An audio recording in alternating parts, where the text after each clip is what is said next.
మంది ఏమంటున్నారు, అసలు ఈ వెనుకబాటుతనం ఆధారంగా రిజర్వేషన్స్ అమలు చేస్తే మాలమాదిగలకు కాదు మొత్తం ఉపకులాలకు ఇచ్చేయాలి అని అంటున్నారు. అంటే అట్లా మనం మాట్లాడుకుంటూ వెళ్తే, అంత ఇన్డెప్త్గా మాట్లాడుకుంటూ వెళ్తే సమస్యకు ఒక పరిష్కారం అనేది దొరకదు, వర్గీకరణ ఎప్పటికీ సాధ్యం కాదు అని అంటున్నారు కొంతమంది. అంటే ఇప్పుడు తీసుకున్నటువంటి పారామీటర్స్ ప్రకారం 2 తీసుకున్నారు. కొన్ని కులాలకేమో సామాజిక వెనుకబాటుతనం తీసుకున్నారు, కొన్ని కులాలకేమో సామాజిక వెనుకబాటుతనంతో పాటు జనాభాను కూడా తీసుకున్నారు. కాబట్టి ఇక్కడ జనాభా పరంగా మేమేమంటున్నాము, జనాభా పరంగా తీసుకోండి, సామాజిక వెనుకబాటుతనంగా తీసుకోండి. సామాజిక వెనుకబాటుతనంగా తీసుకున్నా, జనాభా పరంగా తీసుకున్నా నేత కానీలకు ప్రత్యేక కార్పొరేషన్ కావాలని చెప్పి నువ్వేదైతే మాట్లాడుతున్నావో, ఈరోజు నేత కానీలకు ప్రత్యేకమైనటువంటి ఒక గ్రూప్ ఏర్పాటు చేస్తే సమస్య పరిష్కరించబడుతుంది కదా. ఎందుకంటే ఇప్పుడు గ్రూప్ 1, గ్రూప్ 2, గ్రూప్ 3 అన్నావు, గ్రూప్ 4 పెట్టు. రామచంద్రరాజు కమిషన్ ప్రకారం group A, group B, group C, group D అని ఏ రకంగా అన్నావో, మీకు ఇచ్చే ఆ గ్రూప్ డి పర్సంటేజ్ ఎక్కడి నుంచి? డి కాదు, అదే గ్రూప్ డి ఆర్ గ్రూప్ 4 ఏదో సంథింగ్. నో. మరి అదే కదా సిలో నేత కాని మరియు సామాజికంగా, ఆర్థికంగా, విద్యాపరంగా, ఉద్యోగపరంగా బలహీనంగా ఉన్నటువంటి కులాలు సిలో ఉంటాయి. డిలో మెరుగైన ప్రయోజనాలు పొంది విద్యాపరంగా, ఉద్యోగపరంగా, ఆర్థికంగా, రాజకీయ పరంగా మెరుగైన ప్రయోజనాలు పొంది అత్యధిక అభివృద్ధి చెందినటువంటి కులాలు మాల ఉపకులాలు అంటున్నా. గ్రూప్ ఏ 1%, గ్రూప్ బి 9%, 10 అయిపోయింది. ఇంకా 5 లో ఈ గ్రూప్ సి, గ్రూప్ డి వంచుకోవాలా? గ్రూప్ బి నుంచి తీయాలా? రఘు గారు, అన్నింట్లో మార్పులు వస్తాయి. ఎందుకంటే ఇప్పుడు గ్రూప్ 1 లో 30,000 మన్నే పంబం వాళ్ళు ఉన్నారు, పంబాల మన్నే వాళ్ళు ఉన్నారు. వీళ్ళని తీసి ఎక్కడ వేయాలి? సిలో వేయాలి. ఎందుకంటే అభివృద్ధి చెందినటువంటి వాళ్ళు. అక్కడ పర్సంటేజ్ లో తేడా వస్తుంది. ఓకే రఘు గారు, ఉన్నదే 1% కదా, ఇంకా చేంజ్ ఏముంటే వస్తుంది. Raghu garu, 0.5%, 0.2% will make the big difference. 1,000 SI ఉద్యోగాలు, 1,000 టీచర్ ఉద్యోగాలు ఉన్నాయని మీరు పెట్టిన డిమాండ్ కి మందకృష్ణ ఓకేనా? ఎవరు మీరు పెట్టిన డిమాండ్? ఎస్, మందకృష్ణ గారే కదా. మరి అందులో 9 లో కూడా తగ్గించాల్సి వస్తుందేమో. పాపులేషన్ వెనుకబాటుతనం ప్రకారం 9 లో తగ్గించేటటువంటి అవకాశం లేదు. మరి అట్లా కూడా 1 లో కూడా తగ్గించలేము కదా. 1 లో ఇక్కడ ఉన్న 2 కులాలు తీసేస్తారు. ఇప్పుడు ఆ 2% ఇప్పుడు 171,000 నుండి 30,000ని మనం ఎక్కడికి తీసుకొస్తున్నాము? సి గ్రూప్ లోకి రావాలంటున్నాం. సి గ్రూప్ లో రావాలన్నప్పుడు ఈ గ్రూప్ 1 లో మిగతా ఇంకా ఏమేమి తీసుకొస్తున్నావు అనే దాన్ని బట్టి పర్సంటేజ్ లో మార్పు వస్తుందా లేదా అనేటటువంటిది నిర్ణయించాలి. అల్టిమేట్ గా 9 లో చేంజ్ రాదు, రైట్? 9 లో అయితే చేంజ్ రాదు. 1% లో సంథింగ్ ఎంతో కొంత చేంజ్ వచ్చే అవకాశం ఉంది అంటారు. ఎందుకంటే ఆ 30,000ని ఆ 2 కులాలను వెనక్కి తీసుకొస్తే ఇప్పుడు ఇంక ఎందులో చేంజ్ వస్తుంది? ఆ 5 లోనే కదా చేంజ్ రావాల్సింది. మరి మాలలు ఊరుకుంటారా? మాలలు ఊరుకుంటారా? రఘు గారు, ఇక్కడ సమస్య ఇప్పటికే వాళ్ళు భగ్గుమంటున్నారు కదా. రఘు గారు, సమస్య అనేటటువంటిది మాలలు ఊరుకుంటారా, మాదిగలు ఊరుకుంటారా, నేతకర్ణీలు ఊరుకుంటారా అనేటటువంటిది కాదు. సమస్య అనేటటువంటిది ఈ వర్గీకరణకు సంబంధించినటువంటి అంశం సుప్రీంకోర్టు మార్గనిర్దేశాల ప్రకారం ఉందా లేదా. సుప్రీంకోర్టు ఇచ్చినటువంటి ఏదైతే చాలా మంది మేధావులు ఎంపరికల్ డేటా అని చెప్పేసి చెప్తా ఉన్నారో ఆ ఎంపరికల్ డేటా ప్రకారమే నేను మాట్లాడుతూ ఉన్నాను. ఓకే, ఎంపరికల్ డేటా ప్రకారం మాట్లాడినప్పుడు బలహీనమైనటువంటి వెనుకబడ్డటువంటి కులాల జాబితాలోకి బలమైనటువంటి కులాలు రావడం తప్పు. అది అశాస్త్రీయత, మార్గనిర్దేశకాలకు విరుద్ధం. పర్సంటేజ్ ఎక్కడ మారుతుంది, ఎక్కడ మారదు అనేటటువంటిది ఎప్పుడు మనకు క్లారిటీ వస్తుంది రఘు గారు? ఏ ఏ కులాల జాబితాలో మార్పులు చేర్పులలో అవుతాయి అనేటటువంటి దాన్ని బట్టి. ఇప్పుడు ఒకవేళ గ్రూప్ డి పెట్టి నేత కానీ, మన్నే, పంబాల ఇవి కంబైన్ చేస్తే మీలాంటి వాళ్ళకు ఓకేనా? నేత కానీలు అనేటటువంటి వాళ్ళు మాలా కులవులతో పోలిస్తే బలహీనంగా ఉన్నారా, బలంగా ఉన్నారా, అది ఫస్ట్ తేల్చాలి. ఓకే, నేనేమంటున్నాను, నిజంగా నేత కాని కులస్తులు ఇంకా కులస్తులు ఎవరెవరైతే మాలా కులంతో మేము కలిసి ఉండము అని చెప్పేసేసి మాట్లాడుతూ ఉన్నారు, ప్రెస్ మీట్లు పెట్టుకుంటా ఉన్నారు, వాళ్ళ యొక్క విజ్ఞప్తులని ప్రభుత్వానికి తెలియజెప్తున్నారు. వీళ్ళందరూ ఆర్థికంగా, విద్యాపరంగా, ఉద్యోగపరంగా, రాజకీయ పరంగా వెనుకబడి ఉంటే సిలో పెట్టండి, మెరుగైన ప్రయోజనం పొంది ఉంటే డీలో పెట్టండి. ఓకే, నేను వాస్తవాలని పరిగణలోకి తీసుకొని వాస్తవ పరిస్థితులను తెలుసుకొని మీరు చేయండి అంటున్నాను. మాలా కులాలు నేతకాని కులాల కంటే బలహీనంగా ఉంటే మాల కులాలను సీలో పెట్టండి. నేతకానీలే బలహీనంగా ఉంటే నేతకానీలను సీలో పెట్టండి, మెరుగైన ప్రయోజనం పొందినటువంటి వాళ్ళని డీలో పెట్టండి. ఆ డి అని పేరు ఇస్తారా, 4 అని పేరు ఇస్తారా, అది కమిషన్ ఇష్టం, ప్రభుత్వం ఇష్టం కదా రావు గారు. ఎందుకంటే షమీమ్ అఖ్తర్ గారు ఇచ్చినటువంటి నివేదిక it's not binding on government. ఇప్పుడు ఆయన అంతా తిరిగి చాలా వేల అప్లికేషన్స్ తీసుకున్న తర్వాత ఇప్పుడు నిర్ణయం తీసుకున్నారని అంటున్నారు కదా, ఇంకా మిస్టేక్స్ జరిగినాయి అట్లా చేసినా కూడా ఏమైనా ఇన్ఫ్లుయెన్స్ ఉందా, పొలిటికల్ ఇన్ఫ్లుయెన్స్ కానీ ఎవరో ఒకరు అనిపిస్తుందా? దయచేసి ఒక్కటే నాది ఒక్కటే రిక్వెస్ట్, ఇది ఒక్కటే సమాజానికి తెలియాలి. గ్రూప్ 1 నేను లెంతీ డిస్కషన్ చేయను, ఇది ఒక్కటే గమనిద్దాం. గ్రూప్ 1లో వెనుకబాటుతనానికి అన్ని రకాలుగా వెనుకబడ్డటువంటి కులాలు. ఈ వెనుకబడ్డ కులాలలో మన్నే పంబాల ఎట్లొచ్చింది చెప్పండి. దయచేసి సమాజంలో ఉన్నటువంటి విద్యావంతులు, యువకులు, విద్యార్థులు, మేధావులు దయచేసి మీరు గమనించండి. బలహీనమైనటువంటి మూగ జీవాల మధ్యలోకి, మూగ జీవాలు గ్రూప్ ఏలో ఉన్నటువంటి వాళ్ళు అన్ని రకాలుగా ఆర్థికంగా, సామాజికంగా, విద్యాపరంగా, ఉద్యోగపరంగా, రాజకీయ పరంగా బలహీనమైనటువంటి కులాల జాబితాలోకి సి జాబితాలో ఉన్నటువంటి పంబాల మన్నే ఎట్లొచ్చింది? దీనికి ఎవరు సమాధానం చెప్పాలి?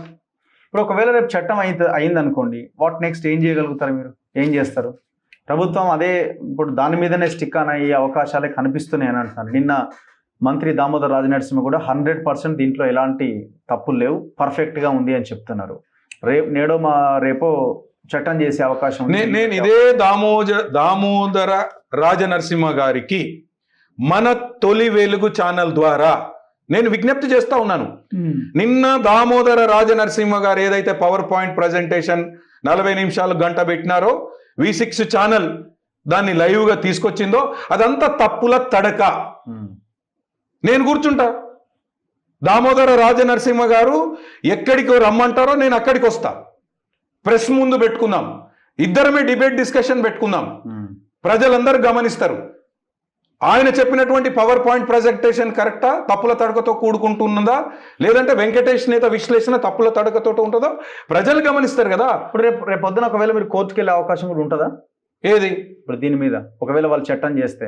ఈరోజు దయచేసి రఘు గారు మీరు ఒకటే గమనించాలి, అడ్డుకున్న వాళ్ళు అవుతారేమో. అరే ఏదో ఒకటి అయింది, దాన్ని మళ్ళీ అడ్డుకున్నారు కోర్టుకు వెళ్ళి, దయచేసి మళ్ళీ మీ మీదకి వచ్చే అవకాశం ఉంటుందా? ఒకటే దయచేసి మీకు నేనేం రిక్వెస్ట్ చేస్తున్నానంటే, మందకృష్ణ మాదిగ గారు, పద్మశ్రీ మందకృష్ణ మాదిగ గారు 1994లో MRPS పెట్టినప్పుడు మాదిగలకు అన్యాయం జరుగుతుంది, మాదిగల యొక్క అవకాశాలను మాలవాళ్ళు దోసుకుంటున్నారు అనేటటువంటి కారణంతో ఉద్యమం ప్రారంభమైంది. ఈరోజు వర్గీకరణ జరిగింది, 9% మాదిగ కులాలకు వచ్చింది. మరి ఆయన మాలా ఉపకులాలుగా పరిగణించబడేటటువంటి నేత కానీ ఇతర కులాలకు జరిగినటువంటి అన్యాయం మీద కూడా ఇప్పుడు గొంతెత్తుతున్నాడు కదా.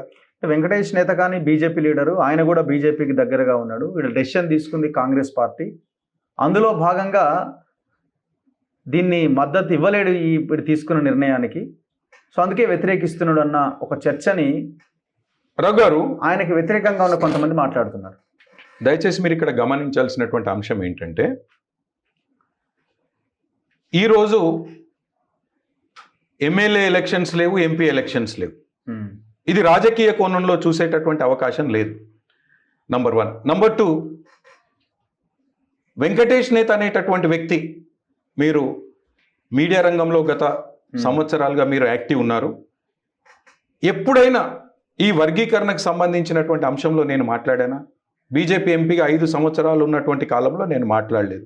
ఈరోజు ఈ నివేదికలో లోపాలు ఉన్నాయి, మూగ జీవాలకి, బలహీనమైనటువంటి వెనుకబడ్డటువంటి జాతులకు అన్యాయం జరుగుతుంది కాబట్టే నేను ప్రశ్నిస్తూ ఉన్నాను. అంతేనా? నేతకాని వెంకటేష్ వెనకాల భారతీయ జనతా పార్టీ ఏమైనా ఉందా? లేదు, నేను వెంకటేష్ మీరు ఇన్వాల్వ్ అవ్వాలి, మీ జనాభా ఎక్కువగా ఉంది, దీన్ని మనం కౌంటర్ చేయాలంటే మీరు మందకృష్ణ పక్కన కూర్చోవాల్సిందే అని ఏమైనా చెప్తే మీరేమైనా వచ్చారా సడన్ గా? రఘు గారు, ఈరోజు మీ స్టూడియోకు కానీ, నేను పాల్గొనేటటువంటి సమావేశాలు కానీ, ప్రెస్ మీట్లు కానీ కేవలం ఒక నేత కానీ బిడ్డగా మాత్రమే వస్తున్నాను తప్ప బీజేపీ ఎక్స్ఎంపీగా రావట్లేదు. నంబర్ 1. ఓకే. ఎందుకంటే ఈ నివేదికలో 59 కులాలలో ఒక మాల సామాజిక వర్గానికి తప్ప అన్ని సామాజిక వర్గాలకు నష్టం జరిగేటటువంటి విధంగా ఈ నివేదిక ఉంది. ఎవరికి లాభం జరుగుతుంది? మాల సామాజిక వర్గానికి తప్ప అందరికి నష్టమేనా? అన్ని సామాజిక వర్గాలకు నష్టం జరిగేటటువంటి విధంగా ఉంది. రమ్మనండి. ఇది ఎట్లా మాలలకే వాళ్ళకి 5% నేను అదే చెప్తున్నాను కదా. సో కాల్డ్ కాంగ్రెస్ ప్రభుత్వంలో ఉన్నటువంటి పెద్దలకు నేను విజ్ఞప్తి చేస్తా ఉన్నాను, మాల సామాజిక వర్గంలో ఉన్నటువంటి మేధావులకు నేను విజ్ఞప్తి చేస్తా ఉన్నాను. ఈ షమీం అఖ్తర్ గారు ఇచ్చినటువంటి రిపోర్ట్ను బేస్ చేసుకొని కాంగ్రెస్ ప్రభుత్వం ఆమోదించినటువంటి రిపోర్ట్లో ఏమేం లోపాలు ఉన్నాయో చర్చించడానికి నేను సిద్ధంగా ఉన్నాను. మీడియా మిత్రుల ముందు, మేధావుల ముందు. ఎట్లా మాలలకి లాభం జరుగుతుంది దీనివల్ల? ఇప్పుడు ఆ 2,30,000 ఈ గ్రూప్ 1లో 1,71,625 టోటల్ జనాభాకి 1% ఇచ్చినారు.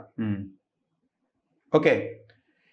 అన్ని రకాలుగా బలహీనమైనటువంటి వర్గాలు, మూగ జీవాలు దీంట్లో ఉన్నాయి. దీంట్లోకి తీసుకొచ్చి అంతకు ముందు సి కేటగిరీలో ఉన్నటువంటి పంబాల, మన్నె 2 కులాలను ఇక్కడ తీసుకొచ్చేసావు. వీళ్ళ జనాభా ఎంత? 30,000. అంటే 1,71,000 టోటల్ మైనస్ 30,000 తీసేస్తే 1,41,000 మూగ జీవాలు. ఈ మూగ జీవాలకు వెళ్ళాల్సినటువంటి అవకాశాలన్నీ మెరుగైన ప్రయోజనం పొందినటువంటి మన్నే, పంబాల వాళ్ళు తీసుకెళ్తారు. ఇప్పుడు 9% మాదిగలకు అని అంటున్నారు. 9% కాదు, 9.45 సంథింగ్ పర్సెంటేజ్ వచ్చే అవకాశం ఉంది. 9.75. ఎట్లా అంటే అక్కడ 1,00,000 మంది ఉన్న బుడగ జంగాల కమ్యూనిటీ వచ్చి మాదిగ ఉపకులానికి దాంట్లోకి తీసుకొచ్చారని చెప్తున్నారు. ఈ లెక్క ప్రకారం కాదు రఘు గారు, ఇది సపరేట్. దీంట్లోనే ఇప్పుడు ఆ 1,00,000 గురించి మనం మాట్లాడాల్సినటువంటి అవసరం లేదు.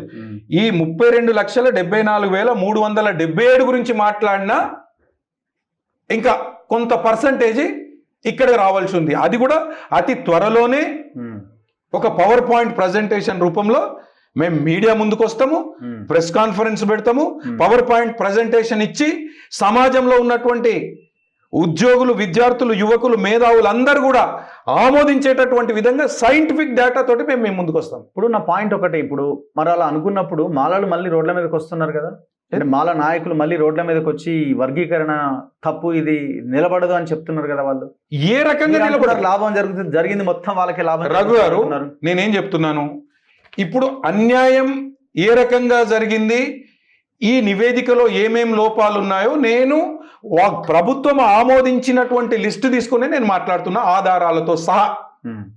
నేనేమంటున్నాను, నువ్వు కూడా ఊరికే మాటలు చెప్పడం కాదు, మనం చెప్పేటటువంటి మాటకి సైంటిఫిక్ ఎవిడెన్స్ ఉండాలి, డేటా ఉండాలి.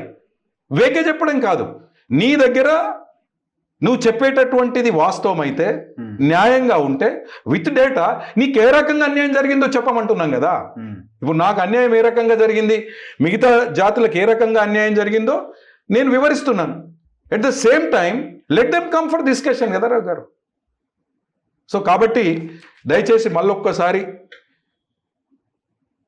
మన తొలి వెలుగు ద్వారా సమాజానికి నేను విజ్ఞప్తి చేస్తా ఉన్నాను. ఇటీవల వర్గీకరణకు సంబంధించి శాసన మండలిలో కాంగ్రెస్ ప్రభుత్వం ఆమోదించినటువంటి నివేదికలో కొన్ని లోపాలు ఉన్నాయి. వర్గీకరణ అమలు జరగాలి, సామాజిక అసమానతలు ఎదుర్కొంటున్నటువంటి జాతులకు న్యాయం జరగాలి, ఇప్పుడు మీరు ఉద్యోగాలు రావాలి. మీరు కూడా ఇప్పుడు మాలాలో ఉన్న కొంతమంది నాయకులు చెప్పిన అభిప్రాయంతోనే ఉన్నారా? ఇది రాజ్యాంగబద్ధం కాదు, ఇది కొట్టుడుపోతుంది, పార్లమెంట్లో చట్టం తప్ప దీనికి పరిష్కారం లేదు అన్న దానికి మీరు కూడా కట్టుబడి ఉన్నారా? పార్లమెంట్లో చట్టం అనేటటువంటిది సుప్రీంకోర్టు ధర్మాసనం చెప్పక ముందు చర్చ.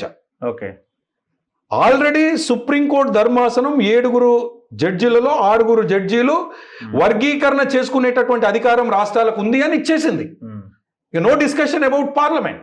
ఓకే, సో రాష్ట్రాల పరిధిలో ఉంది అంశం. ఒక్కొక్క రాష్ట్రం ఒక్కొక్క రకంగా దీన్ని వర్గీకరణ చేసుకుంటుంది. కాబట్టి రాష్ట్రాల పరిధిలోకి వచ్చినప్పుడు ఆ వర్గీకరణ చేసినటువంటి విధానము శాస్త్రీయంగా ఉందా లేదా, సుప్రీంకోర్టు గైడ్ లైన్స్ కి మార్గనిర్దేశకాలని బేస్ చేసుకొని ఉందా లేదా అనేటటువంటిది ఇంపార్టెంట్.